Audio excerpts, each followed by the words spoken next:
Have you ever been in a conversation that just is pure friction? There's frustration, there's high emotions in play, and it ends in just a negative place. If you have, I want to share with you some tips that I have to help to create a more positive outcome for those conversations. With that, let's get into this video and I'll show you what I mean.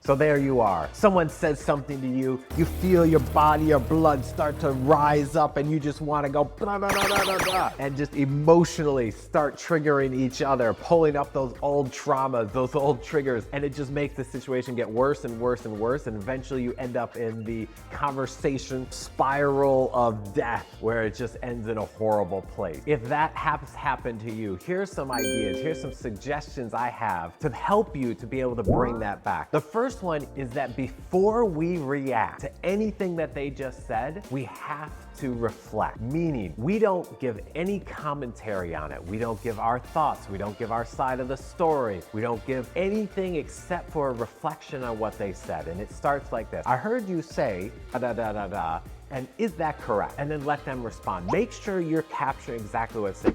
Doesn't mean you have to agree with it. You're just understanding what they're saying. So you make sure you get their point of view. Okay, now that you have correctly reflected on what they said, another option here is to ask questions. Ask questions to understand the situation better. There are two types of questions that I have seen in conversations. The first question is what I call leading the witness, meaning you're asking a question that you actually know the outcome to, and you're just trying to get them to admit the guilt. So it might be something like, are you sure that you didn't forget to file that paperwork on the day you were supposed to file it? Wink, wink. If you're leading the witness, by the way, if you're not sure if you're asking a leading the witness question, here's a great way to know it. If you can end your sentence, your question, with the phrase, you idiot, that's usually a sign that you're leading the witness. For example, are you sure you didn't forget to file that paper on the day you were supposed to file it, you idiot? If you have done, that means you're leading the witness and you're not actually being curious about the outcome or what they want to say. And so instead, we want to ask questions that we genuinely don't know the answer to. So where do you think the paper went? Or what happened that day? Or where were you? Those might be questions to help understand the situation better. The goal here is understand the situation better. And in those asking of those questions, it might be possible that after you've asked some questions, they go, oh, you know what? Now that I think about it, I was in the wrong.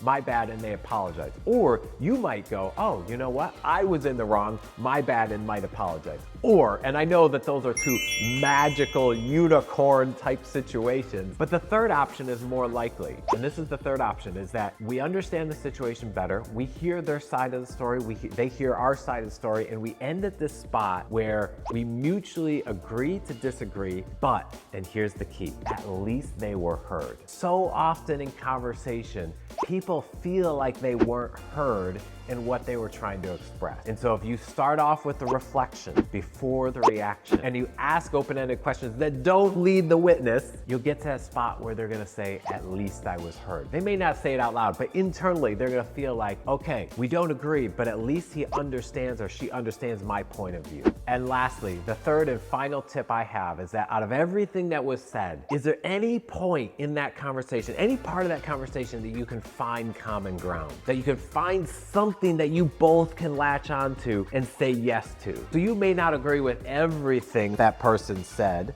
but is there something? And you might go, you know what? I can fully agree with you on the fact that we have a bad system for filing our paperwork, because you know it and they know it. Now, even though it's a bad system and they're supposed to file that paperwork, that's the contentious point that you're agreeing to disagree. However, at least you can find that common ground. Once you can get them saying yes to something and you saying yes to something, and we move forward, there's gonna be progress. So you got 3 tips to help you to reduce the friction in a conversation. I'm gonna throw one more bonus tip in here, is that at some point, someone gets triggered, traumas show up, past experiences. You know, you may have heard that phrase, if it's hysterical, it's historical, because you're just triggering something from the past. You might be the last domino of a series of events and you're the one that's getting the explosion. In those moments, when those moments happen, it's usually a good idea to just either slow the conversation way down or take a break and commit to coming back to talking about it with each other. Because at that point, we are what's called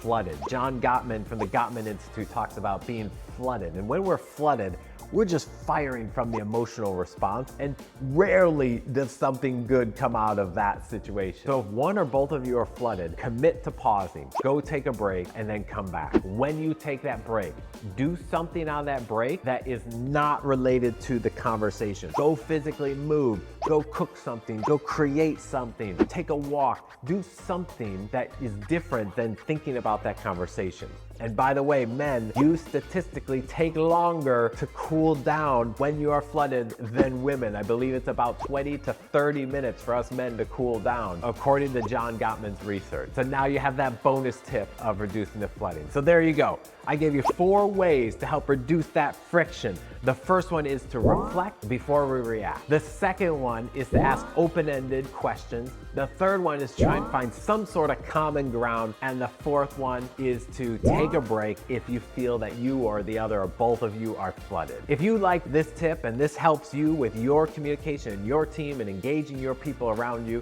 go ahead and hit that subscribe button and you'll get notices of all of our future videos. My name's Tom. I'm here to help you to engage the people on your dance floor. I'll see you in the next video.